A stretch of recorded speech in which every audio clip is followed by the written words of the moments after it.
AI ആപ്പുകൾ ഉപയോഗിച്ചിട്ട് ആളുകൾ ഫോട്ടോകൾ ഉണ്ടാക്കുക, വീഡിയോസ് ഉണ്ടാക്കുക, അങ്ങനെയുള്ള സംഗതികളൊക്കെ ചെയ്യുന്നത് കാണാൻ പറ്റും. ഒന്നുമില്ല, മൊബൈലിൽ ഒരു ചെറിയൊരു ആപ്ലിക്കേഷൻ ഡൗൺലോഡ് ചെയ്താൽ ഒരാളെ ഫോട്ടോ എടുത്തിട്ട് അതിന്റെ AI ഉണ്ടാക്കുക, അല്ലെങ്കിൽ ഒരാൾക്ക് ഇത്ര പ്രായം ചെന്നാൽ എങ്ങനെയുള്ള കോലം, അല്ലെങ്കിൽ ഇത്ര പ്രായം കുറഞ്ഞാൽ എങ്ങനെയുള്ള കോലം, ഇങ്ങനെയൊക്കെ ഉണ്ടാക്കുക, അത് ഫോട്ടോ എടുക്കുക, അത് പ്രചരിപ്പിക്കുക, അല്ലെങ്കിൽ അത് തമാശാക്കുക, അല്ലെങ്കിൽ അങ്ങനെയുള്ള ഫിൽറ്ററുകൾ ഉപയോഗിക്കുക. ഇത് നമ്മൾ ചെയ്യാൻ പാടില്ലാത്ത കാര്യമാണ്, അതിഗൗരവപരമായ കാര്യമാണ്.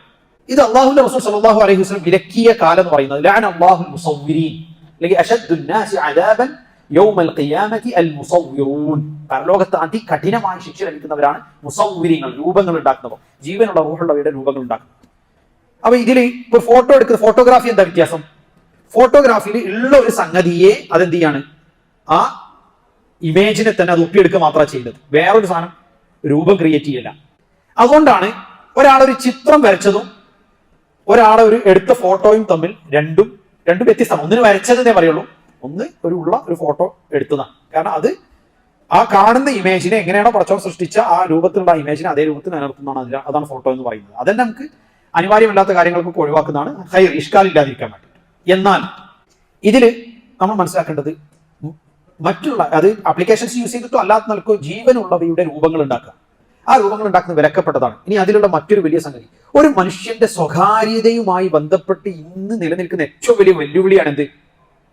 ഏതൊരാളെ രൂപത്തിലും കോലത്തിലും ശബ്ദത്തിലും സംസാര ശൈലിയിലും വോയിസ് ഉണ്ടാക്കാം, വീഡിയോ ഉണ്ടാക്കാം, എല്ലാം ഉണ്ടാക്കാം. ഇപ്പൊ ഞാൻ ഈ സംസാരിക്കുന്ന എന്റെ ഇതേ ശബ്ദത്തിൽ എനിക്കൊരു സംസാര ശൈലി ഉണ്ടാവും, നിങ്ങൾക്കൊരു സംസാര ശൈലി ഉണ്ടാവും. എന്റെ ഇതേ സംസാര ശൈലിയിൽ ഞാൻ പറയാത്തൊരു കാര്യം ഞാൻ ഇതേപോലെ ഇവിടെ ഇരുന്ന് പറഞ്ഞെന്ന് ഇതേപോലെ വീഡിയോ ഉണ്ടാക്കാൻ പറ്റിയ രൂപത്തിൽ ഇന്ന് വീഡിയോകൾ പുറത്തു വരുന്നുണ്ട്. ഇത് ഗുരുതരമായ സാമൂഹിക പ്രത്യാഘാതങ്ങൾ ഉണ്ടാക്കാം. പക്ഷെ ഈ പ്രത്യാഘാതങ്ങളൊക്കെ ഉണ്ടാകുന്നതിൽ അല്ലാഹു റസൂൽ സ്വല്ലല്ലാഹു അലൈഹി വസല്ലം പണ്ട് മുതൽ നമുക്ക് ഇതിൽ വിലക്ക് ഏർപ്പെടുത്തിയിട്ടുണ്ട്.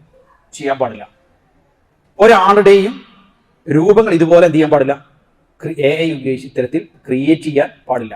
അത് പാടില്ല എന്ന് അന്ന് പറഞ്ഞപ്പോൾ ഇതിന് ഇത്രത്തോളം ദൂരവ്യാപകമായ തലങ്ങളുണ്ട്. അതായത് സാമൂഹികപരമായി നിങ്ങളൊന്ന് ആലോചിച്ച് എത്ര വലിയ ദുൽമായിരിക്കും. ഒരു മനുഷ്യൻ പറയാത്തൊരു കാര്യം, ചെയ്യാത്തൊരു കാര്യം അയാളുടെ അതേ രൂപവും ശബ്ദവും ഒക്കെ വെച്ചിട്ട് അയാളെ വീഡിയോ ഉണ്ടാക്കുക, അങ്ങോട്ട് പുറത്തു വിടുക.